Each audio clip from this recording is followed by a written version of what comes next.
Welcome back to our channel, is our family vlogs. Once again, nandito naman po ako para ibahagi po sa inyong lahat tungkol po sa mga collectible na barya at saka collectible na banknotes.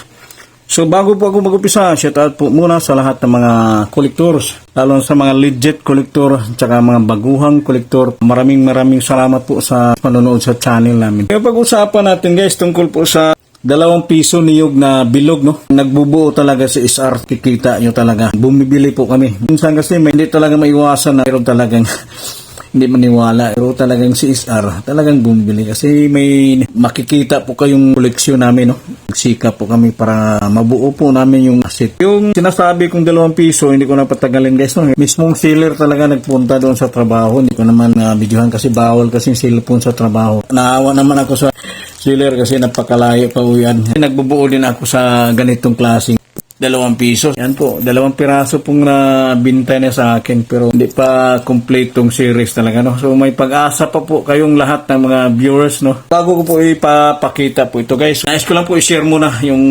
frame ko na 2 pisong niyog nung nakaraang content ko, no? Si SR, kabili na po bagong frame. Maraming salamat, talagang kabili po tayong frame para po sa mga alaga natin. Tanggalin muna natin yung plastic para sabay dikit na po. Panoorin yung buong video, no? Kayo mag-skip. Wait lang, no? Yan. Yun. Bago ko iayos yung frame natin, no? Ipapakita natin yung dating content ko na talagang hanggang ngayon, guys, may pag-asa pa po kayo lahat ng mga viewers dyan, no? Ayan, no? Dinikit ko na agad, guys, kasi maubos yung oras natin, no? Yun pa rin, 1997 pa rin yung missing ni SR, no? Sa 2 pisong niyog, no? Na malaki, 2 pisong niyog. So, dinikit ko na lang agad para diretso na sa frame, guys, no? Yan. So, yung bagong nabili ko nga ngayon, guys, yung 2 pisong niyog na bilog, ito medyo kintab. Yan, talagang binibili namin, guys, no? Para pang buo sa frame namin by series. 1994, ito continuous yun sa year ng nunagunal. Kasi yung nunagunal na 2 pisong niyog na nunagunal, nag-umpisa yun sa 1983 hanggang 1990. So itong bilog, continuous yun yung taon niya, 1991 hanggang 1994, no? Bali 4 na piraso, no? So ididikita natin guys, no? Isa-isay natin kung anong year na nabili ni Sir, para may pag-asa pa rin yung mga viewers natin dyan, yung always nanonood sa channel namin. Talagang naniniwala sa channel ni SR. Ito po, 1994. 1992. Bilisan lang guys, no? So medyo malabo na, no? Pero at least malapit na po mabuo yung series namin, no? 1991 guys, no? Binakalawa na konti guys, no? Kasi composition nito guys, magnetic ko, no? Nickel plated steel, magnetic lang po yung composition nito guys. Hindi gaya nung isang malaki na copper nickel, ito magnetic lang po, no? 1991. So panghuli, also 1992. So missing si SR ng 1993, no? Sana shout out po sa lahat ng mga viewers, baka sino pong may hawak ng 1993 na small type niyog. Saka yung big na 1987. Missing pa rin kami, no? Huwag na kayo mag-alok-alok ng mga iba-ibang year, no? Kasi tinalakay ko ito nung nakaraan. Napakadami kong ganitong klaseng kuwi, no? 1987 lang po guys, no? Yung mga viewers dyan. Kung may hawak na ganitong 1987 na nunagunal, pasin na po sa channel ni SR, no? Doon lang po kayo magpasa anytime. Mag-reply po kami, no? Yan po, 1987, missing pa rin kami, no? Sa malaki. So yung sa maliit, 1993. Samahan niyo po ako sa pagdikit nito guys, no? Ito 94, didikitan natin guys, no? Dito po.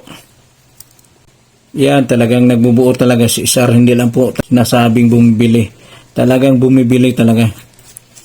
Kasi yun po ang purpose namin guys, no? Huwag po basta-basta maniwala sa mga maling impormasyon na ganito mahal-mahal. Kasi si SR hindi lang talagang nagsasabi dito sa content namin, no? Kasi nakakahiya naman, puro sabi-sabi lang tapos hindi naman bumili. Mas lalo na ma-stress yung mga viewers natin dyan. Pero si SR talagang nagbibigay ng challenge sa mga viewers, no? Yan. Yan, nakadikit na po guys, no?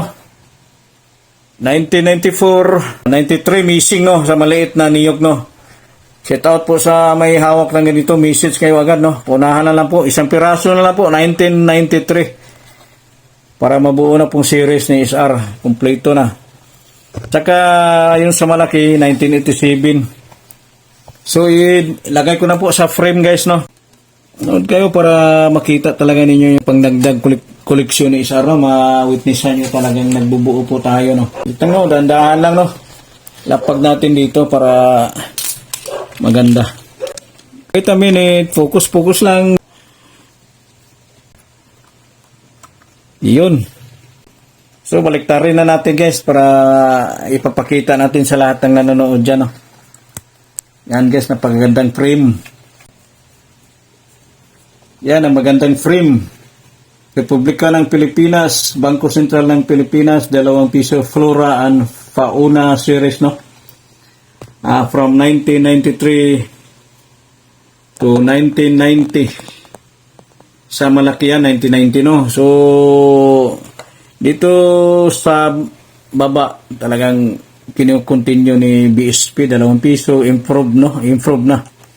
Flora and Fauna series from 1991 to 1994. Si SR, kulang na lang po dito sa maliit, no? Maliit na niyog. 1993 lang po. Paunahan na lang po, no? Tsaka isang nagunal 1997, no?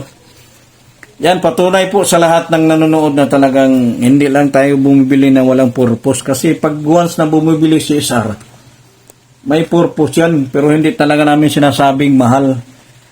Pag meron po kayo, try nyo lang po sa FB page namin. Yan, para makikita nyo po na talagang bumibili po kami. Hindi lang basta-basta si SR talagang. Yan, ilang koleksyon na, no?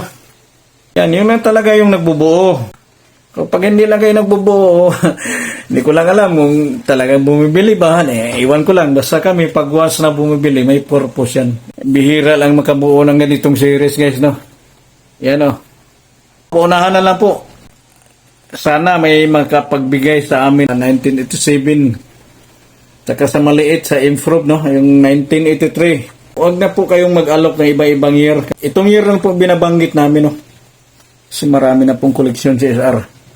Yan lang po guys, no? So maraming salamat sa walang sawang panonood sa channel namin. Lalo na sa mga baguhang kolektor. Thank you very much yung lahat. Luzon, Visayas, Mindanao. Maraming salamat po sa pagtitiwala sa channel namin, sa palaging panonood sa channel namin. No? Kahit maraming mga basher dyan, no? Okay lang. Ilatisin nyo, malalaman nyo talaga kung talagang legit kolektor, makikita naman sa mga koleksyon. No? Mas lalo na ngayon magpapasko, marami na po silang ialok-alok ng ganito o mahal-mahal para marami pong viewers kami kahit walang manonood, basta yung content namin ma-share sa inyong lahat, talagang pangdagdag kaalaman sa mga baguhan. Yan lang po ang nais ni SR, hindi lang po mag-after tayo sa sahod ni YouTube kasi itong binibili kong na lahat ng koleksyon ko, sariling sikap po to, galing po sa trabaho ko lang, sa sahod. Sana lahat ng mga baguhan o walang alam, naurin nyo muna lahat ng mga ganitong content kasi malalaman nyo talaga kung legit collector o hindi, no? Para hindi masayang yung oras o panonood sa mga ganitong content. SR, anytime, pag may awa kayo sa lahat ng binabanggit namin, anytime pwede kayo mag-alok, no? So yan lang po guys, no? Maraming salamat sa walang sawang panunod sa channel ni SR. Thank you very much. Bye-bye.